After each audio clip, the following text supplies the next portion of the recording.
जीव हमारी जाति है, मानव धर्म हमारा।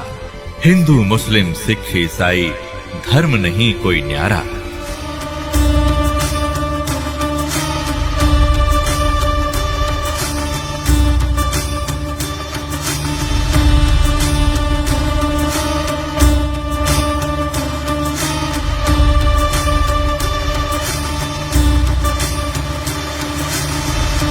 अब हम तस्किरा करेंगे मजहब इस्लाम में खुदा का तसव्वुर, अल्लाह का तसव्वुर।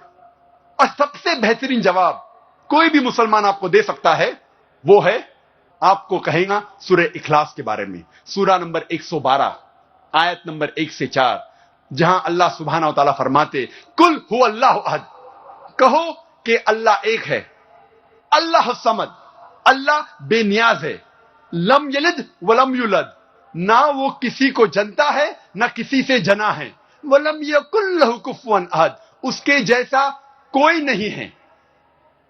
ये 4 आयतों जो सूरह इखलास की है, सूरा नंबर 112 आयत नंबर 1 से 4, ये अल्लाह सुब्हानहू व तआला की तारीफ है।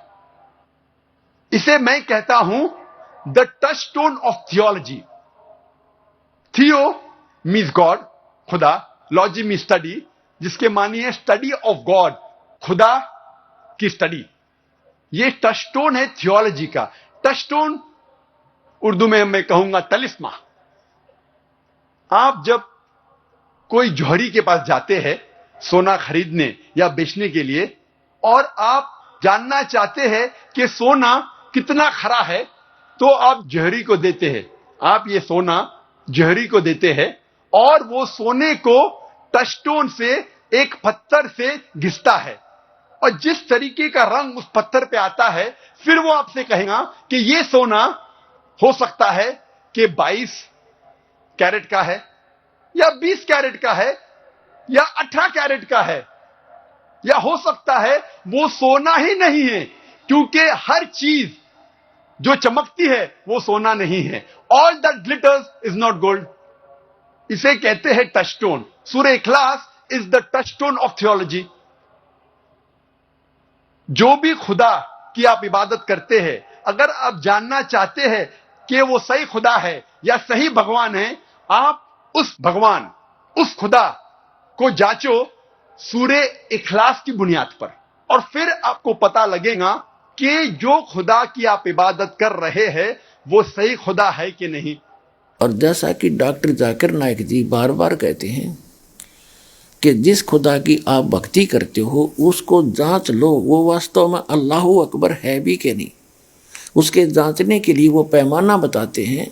कुरान मजीद यानी कुरान शरीफ की सूरत इखलास नंबर 112 और आयत नंबर 1 से 4 में स्पष्ट किया है कि वो ना तो खुद जना है और ना वो कभी मरता है, वो कुल मालिक है।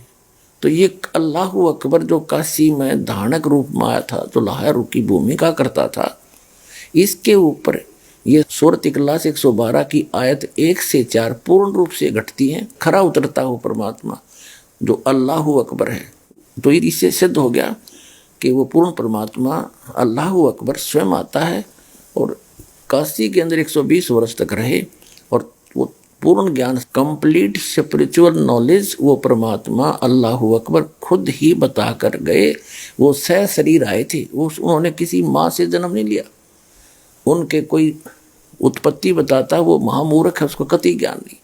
सह शरीर आए थे, कमल के फूल पर वो विराजमान हुए थे। वहाँ से एक निसंतान जुलाहा दंपत्ति मुसलमान उनको उठा ले गए थे, और धीरे धीरे लीला में तरीके से वो युवा हुए, बड़े हुए। और इस परमात्मा की इस महिमा का वर्णन ऋग्वेद मंडल नंबर 9 सूक्त नंबर 1 मंत्र नंबर 9 में, कि वो परमात्मा जब आता है एक शिशु रूप धारण करता है और कुंवारी गायों से उनके परवरिश की लीला होती है। तो ये लीला उस पूर्ण परमात्मा अल्लाहु अकबर कबीर परमात्मा ने की थी। जब अल्लाहु अकबर लीला में शरीर में 25 दिन के हो गए थे, तब तक उन्होंने कोई दूध या फल, कोई अन्न आहार नहीं किया था। तो तब एक कुंवारी गाय लाई गई थी। उस कुंवारी गाय ने परमात्मा के आशीर्वाद से ही दूध दिया था। उससे अल्लाहू अकबर यानी कबीर भगवान के उस बाल भगवान की परवरिश की लीला हुई थी। तो वेदों में भी प्रमाण है कि वो अल्लाह वो कबीर देव है, सशरीर है, ऊपर के लोकों में रहता है, वहाँ से स्वयं सशरीर आता है, अच्छी आत्माओं को मिलता है और उनको यथार्थ ज्ञान स्वयं ही बताता है, एक कवि की तरह आचरण करता है और वो पूर्ण परमात्मा होता है। सशरीर आता है और सशरीर चला जाता है। जैसे एक मगहर नाम का स्थान है, संत कबीर नगर जिला उत्तर प्रदेश के अंदर, पहले वो बस्ती जिला के अंदर था। वहाँ एक मगहर छोटा सा नगर है, उसके अंदर एक बिजली खान नाम के मुसलमान नवाब थे। वो भी उस अल्लाहू अकबर अल्लाह कबीर यानी जो धरती पाए हुए थे सशरीर, उनके शिष्य थे।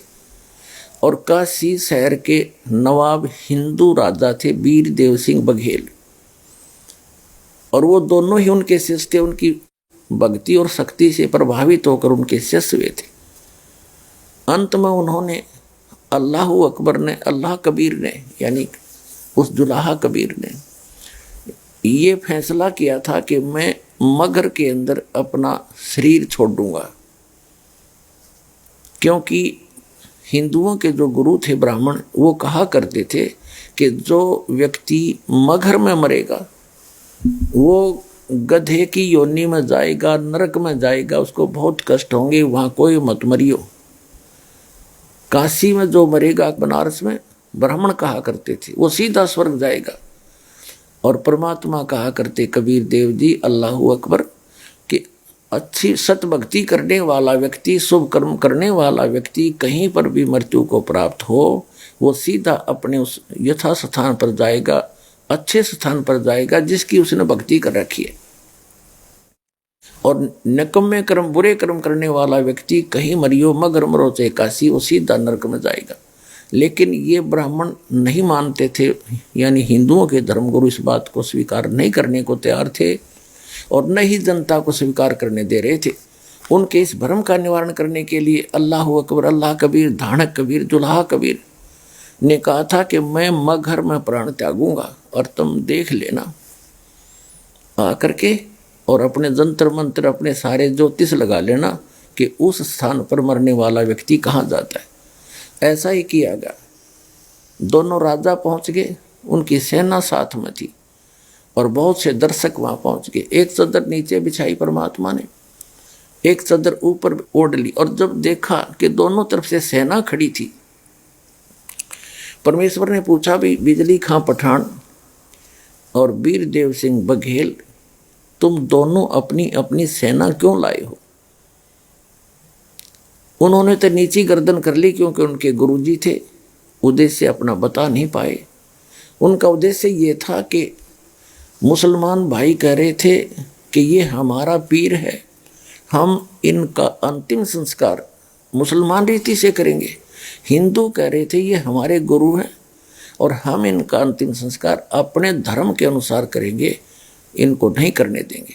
दोनों ने ये ठान रखी थी, यदि सीधी हाथों बात नहीं बनेगी तो हम युद्ध करके सबको प्राप्त करेंगे। तो परमात्मा तो अंतर्यामी थे, उन्होंने पूछा भाई ये सेना और साथ में हथियारों की क्या आवश्यकता थी, मेरे पास आए तुम। दोनों बिजली खां पठान मुसलमान और वीर देव सिंह बघेल हिंदू राजा ने नीची गर्दन कर ली, नहीं बोले।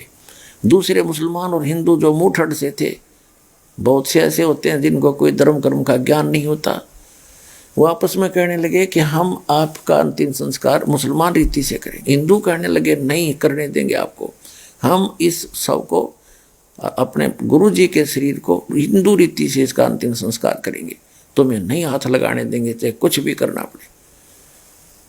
तो परमात्मा ने कहा, वीर देव सिंह और बिजली खां, मैंने यही शिक्षा दी थी आज तक कि तुम इस मिट्टी के ऊपर लड़ मरना। खबरदार जब तुमने ऐसी गलती की, तुम देख लेना तुम्हारी खैर नहीं होगी। और फिर ऐसे करना, मेरे शरीर को, वैसे तो इसमें शरीर नहीं मिलेगा तुमने, फिर भी एक चद्दर तुम ले लेना, एक मुसलमान एक हिंदू, एक चद्दर नीचे है, एक मेरे ऊपर ओढ़ दूंगा मैं, और बीच में जो 100 मिला इसको बेशक 2 टुकड़े कर लेना, पर बेटा लड़ियो मत तुम, नहीं तो मेरा कलंक लगेगा। दोनों एकदम शांत हो गए, लेकिन मन में न्यूं था कि गुरु जी ने शरीर छोड़ने दो, फिर देखेंगे। अब थोड़ी देर में क्या हुआ कि एक चद्दर नीचे बिछाई, एक ऊपर ओढ़ी। कुछ देर में देखा ऊपर आकाश से आकाशवाणी की कि भी देख लो पंडितों, मैं जा रहा हूं अपने सतलोक में, तुम्हारे स्वर्ग से भी बहुत आगे, तुम्हारी जन्नत से भी आगे जा रहा हूं, जो अमर लोक है, शाश्वत स्थान है, जहां कभी मृत्यु नहीं होती, और मैं वहीं से आया था। ऊपर देखा परमात्मा ऊपर जा रहे हैं, सह शरीर ऊपर जा रहे हैं। चद्दर उठा के देखा तो नीचे सुगंधित फूल मिले, जैसे ताजे तोड़ कर लाए हों बगीचों से। हिंदू और मुसलमान आपस में गले मिल गए, रोए बुरी तरह बालकों की तरह, और कहें हम कितने नीच थे, हम कितने निकम्मे हैं, उनको अंतिम समय भी सुख नहीं दिया, और वो तो अल्लाह थे, अल्लाह अकबर थे, वो तो वो गए, फिर वो ओझल हो गए। पहले तो खूब रोए सारे आपस में गले मिलकर, हिंदू और मुसलमान।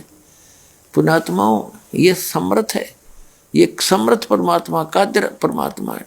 यदि उस दिन वो लीला नहीं करते, वैसे तो कहीं से भी जा सकते थे, सह शरीर अचानक जा सकते थे, वो उनको मालूम था ये लड़ मरेंगे बोले बालक, और मेरे को कलंक लगेगा। और पहले काफी ज्योतिषों ने ये बताया था कि इस महीने में, माँ के महीने में, और वहाँ पर ऐसे इस बहुत बड़ी आपत्ति है, एक बहुत भयंकर घटना घटेगी, लेकिन वो परमात्मा ने टाल दीवा घटनी थी।